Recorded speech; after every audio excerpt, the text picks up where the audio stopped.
আজি মই তোমালোকৰ বাবে ক্লাছ 12 পলিটিকেল সায়েন্সৰ পাৰ্ট 1 মোস্ট ইম্পৰ্টেন্ট কোৱেশ্চন লৈ আহিছোঁ।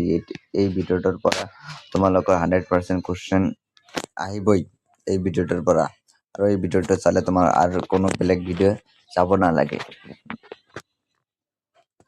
এই ভিডিঅ'টো মই যেকেইটা কোৱেশ্চন আনসাৰ আলোচনা কৰিম সেই কটাৰ পৰা পৰীক্ষাত আহিবই, নিশ্চিত থাকা তোমালোকে। দ্বিমেৰু ব্যৱস্থা বুলিলে কি বুজা? দ্বিমেৰু ব্যৱস্থা বুলিলে গ'লে আমি সাধাৰণতে সোভিয়েত ইউনিয়নৰ ব্যৱস্থাটাকে বুজো। আর দ্বিতীয় নাম্বার কোশ্চেনটা হল কোনখন দেশৰ পতনত দ্বিতীয় বিশ্বপতন বুলি জনা যায়? ইয়াত কোশ্চেনের আনসারটা হ'ব সোভিয়েত ইউনিয়নৰ পতনত দ্বিতীয় বিশ্বপতন বুলি জনা যায়। ইয়াত 3 নাম্বার কোশ্চেনটা হল কেতিয়া সোভিয়েত ইউনিয়নৰ পতন ঘটিছিল? 1991 চনত সোভিয়েত ইউনিয়নৰ পতন হয়। 4 নাম্বার কোশ্চেন রয়েছে 1985 চনত ইউএসএ সংস্কার কোনে সোভিয়েত ইউনিয়নের কোন সংস্কার আনিছে? মিখাইল গর্বাচেভে সোভিয়েত ইউনিয়নের সিআইএস কি? সিআইএস যে সোভিয়েত ইউনিয়নের পতনের বিষয়ে যিমানখন রাষ্ট্র সৃষ্টি হয়েছে তার এটা সংগঠন সিআইএস বুলি কোৱা হয়। 6 নম্বৰ কোশ্চেনটা হল ইউএসএ ভাঙনের পিছত কিমানখন স্বাধীন দেশ সৃষ্টি হয়েছে? 15খন স্বাধীন দেশ সৃষ্টি হয়েছিল।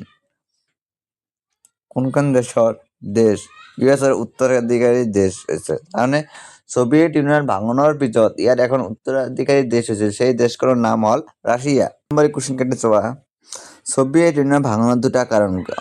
সোভিয়েত ইউনিয়ন ভাঙনের দুটা কারণ হল ইয়াৰ নেতাবিলাক স্বেচ্ছাচাৰী আছিল, আৰু 2 নম্বৰ সোভিয়েত অৰ্থনৈতিক মূলত পাৰমাণবিক শক্তি আহৰণত অত্যাধিক খৰচ কৰাৰ পৰা ইয়াৰ ভাঙন হৈছিল।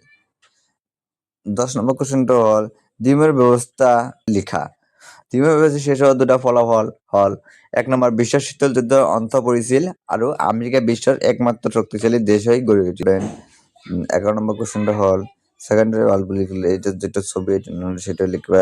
17 সোভিয়েত ইউনিয়নের পিছত যেটো আইএমএফ ওয়ার্ল্ড ব্যাংক অনুমোদন যেটা ঘটনা সেটা 17 বুলি কোৱা হয়। এটা লিখিবা মোস্ট ইম্পর্টেন্ট। দ্বিতীয় বিশ্বযুদ্ধ পারমাণবিক বোমা হিরোশিমা নাগাসাকি যে পড়েছিল সেটাও লিখে দিবে। মিখাইল গর্বাচেভে এটা কোনটা সংস্কার, তার মিখাইল গর্বাচেভ কোন সংস্কার? এটা হল গ্লাসনোস্ট আর এটা পেরিস্ট্রিকে। এটা কোশ্চেন লিখিবা মোস্ট ইম্পর্টেন্ট। এতে এই ভিডিওটার লং কোশ্চেন হল সোভিয়েত ইউনিয়ন ভাঙনের মূল কারণসমূহ ব্যাখ্যা করা। এটি মূলত 6 মার্কের কোশ্চেন আহে। সোভিয়েত ইউনিয়নের ভাঙনের রাজনৈতিক অর্থনৈতিক প্রভাব আলোচনা করা, এটাও মোস্ট ইম্পর্টেন্ট। শক থেরাপির বৈশিষ্ট্য লেখা। চাইনা কেনেকৈ অর্থনৈতিক শক্তিশালী হয়েছে এটাও মূল কোশ্চেন। কোল্ড ওয়ার শেষ হওয়ার পিছত বিশ্ব শক্তি গাঁথনি কেনেকৈ সলনি হয়েছে এটাও মোস্ট ইম্পর্টেন্ট।